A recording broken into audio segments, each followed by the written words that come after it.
is that more about, I keep hearing about the apartments and more 2020 vision. I'd like to bring to you the Houston vision. I bought here in Lakewoods, which is just east of this apartment complex, in June of last year.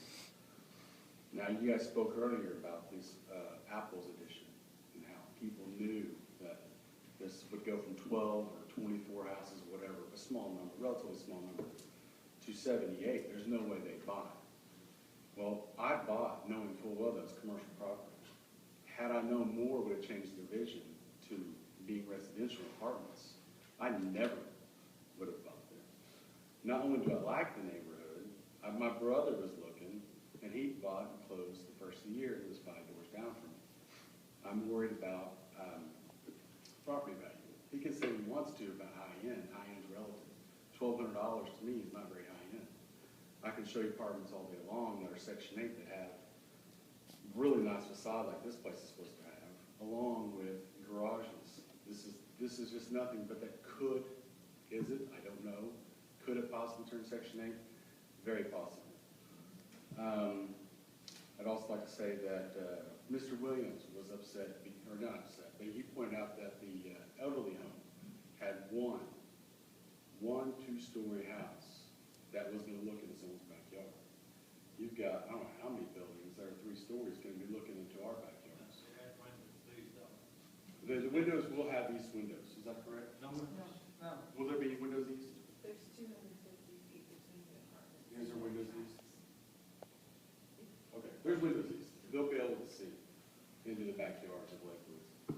So my concern would be that there will be people who live in Lakewoods, where I live, and that they will be able to walk out on balconies, I don't know if they have it or not, or look out windows and look into backyards.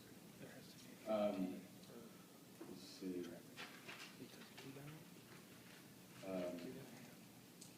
I worry about the kids coming into the addition. I worry that there will be kids in the apartment complexes who get bored.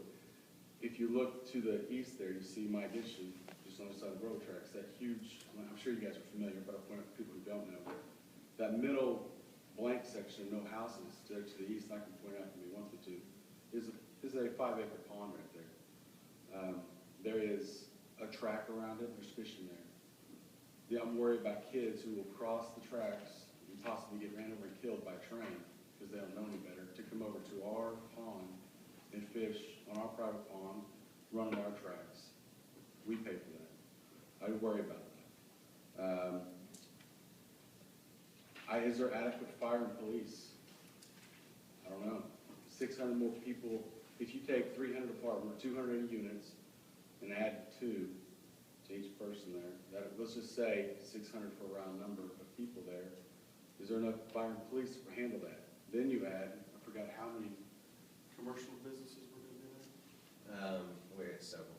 There was, just say, 150,000 square feet worth. A bunch. He doesn't even know. Quite a few. There's going to be quite a few businesses there. Now, is there going to be a fire and protection to handle the people in the apartments and in the commercial area? I don't know. You talked about traffic, and I bought in, again, I talked about buying into this, and I did buy into it thinking that there would be commercial, knowing that with commercial, the traffic you get is traffic that they can choose to come around. And like I choose to avoid parts of Moore because of traffic. If people wanted to choose to avoid this, that they could, and there will be traffic, but not very much. Not as much as 600 residents, each having a car, who have to come to that place. They can't choose to leave and go, well, I don't want to go there today. Well, they sleep there. So they will absolutely have to drive to that part of town and go to that apartment. They don't have to go to that restaurant. They don't have to go to that business and buy. Like I choose to avoid different parts of town. Let's see. What about increased commercial traffic? For my 35 visiting said commercial businesses, I-35 daily traffic is 109,000 daily. A general business can attract 1-2%. So on weekends, we can expect a few thousand.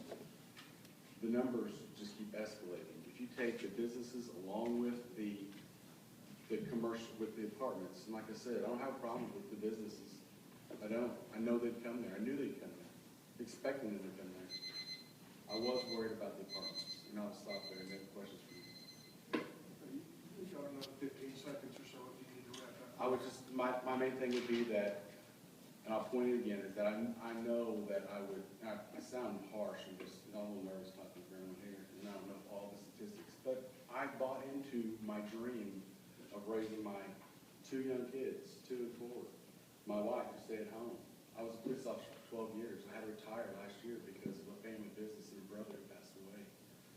So I left what I loved to come over here and learn more.